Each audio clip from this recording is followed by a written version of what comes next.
राधे राधे दोस्तों। आप सबका मेरे चैनल अनंत भक्ति विद नीतू में स्वागत है। आज जो मैं आपको कथा सुना रही हूँ वो एक कान्हा जी और कुम्हार की कथा है।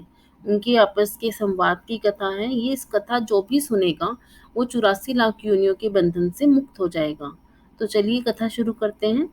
एक बार की बात है कि यशोदा मैया प्रभु श्री कृष्ण के उलाहनों से बहुत तंग आ गई और छड़ी लेकर श्री कृष्ण के पीछे दौड़ी।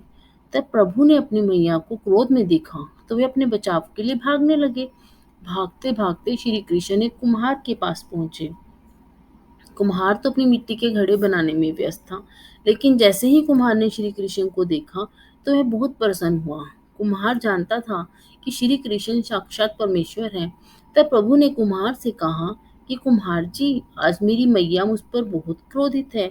मैया छड़ी लेकर मेरे पीछे आ रही है। भैया मुझे कहीं छुपा लो। तब कुम्हार जी ने कृष्ण को एक बड़े से मटके के नीचे छुपा दिया। कुछ ही क्षणों में मैया यशोदा भी वहां आ गई और कुम्हार से पूछने लगी, क्यों रे कुम्हार, तूने मेरी कन्हैया को कहीं देखा है क्या? कुम्हार ने कह दिया, नहीं मैया, मैंने कन्हैया को नहीं देखा। श्री कृष्ण यह सब बातें बड़े से घड़े के नीचे छुपकर सुन रहे थे। मैया तो वहां से चली गई। अब प्रभु प्रभु श्री कृष्ण कुम्हार से कहते हैं, कुम्हार जी, यदि मैया चली गई हो तो मुझे इस घड़े से बाहर निकालो।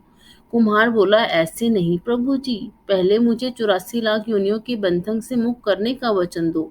भगवान मुस्कुराए और कहा, ठीक है, मैं तुम्हें 84 लाख योनियों से मुक्त करने का वचन देता हूँ। अब तो मुझे बाहर निकाल दो। कुम्हार कहने लगा, मुझे अकेले नहीं प्रभु जी, मेरे परिवार के सभी लोगों को भी 84 लाख योनियों से के बंधन से मुक्त करने का वचन दोगे तो मैं आपको इस घड़े से बाहर निकालूंगा। प्रभु जी कहते हैं, चलो ठीक है, उनको भी 84 लाख योनियों के बंधन से मुक्त होने का मैं वचन देता हूँ। अब तो मुझे इस घड़े से बाहर निकाल दो। तब कुम्हार कहता है, बस प्रभु जी, एक विनती और है, उसे भी पूरा कर दो, तब मैं आपको घड़े से बाहर निकाल दूंगा। कुम्हार कहने लगा, प्रभु जी, जिस घड़े के नीचे आप छुपे हो उसकी मिट्टी मेरे बैलों के ऊपर लाद के लाई गई है। मेरे इन बैलों को भी 84 के बंधन से मुक्त करने का वचन दो।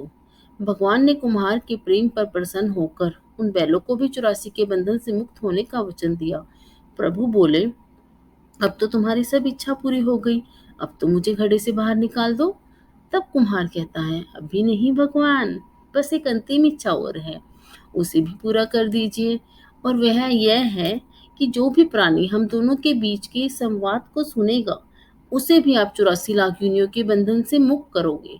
बस इस यह वचन दे दो तो मैं आपको इस घड़े से बाहर निकाल दूंगा।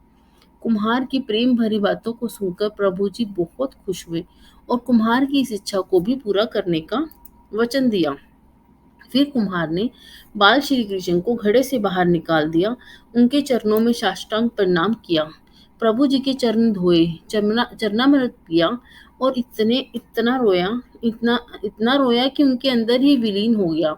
अपनी पूरी झोपड़ी में चरणामृत का छिड़काव किया और प्रभु जी के गले लगकर इतना रोए कि प्रभु में ही विलीन हो गए।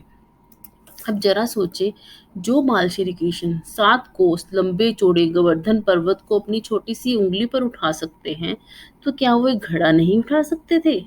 लेकिन बिना प्रेम रिझे नहीं नटवर नंद किशोर।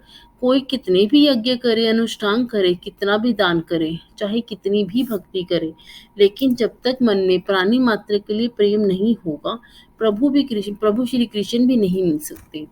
इसलिए आप अपने आसपास वाले सबको प्रेम करो, तब हमें प्रभु की प्राप्ति होगी। और जो भी संवाद को, इस कथा को सुन रहा है, वो सच्चे मन से भगवान की प्रार्थना करे और वो 84 लाख योनियों के बंधन से मुक्त हो जाएगा।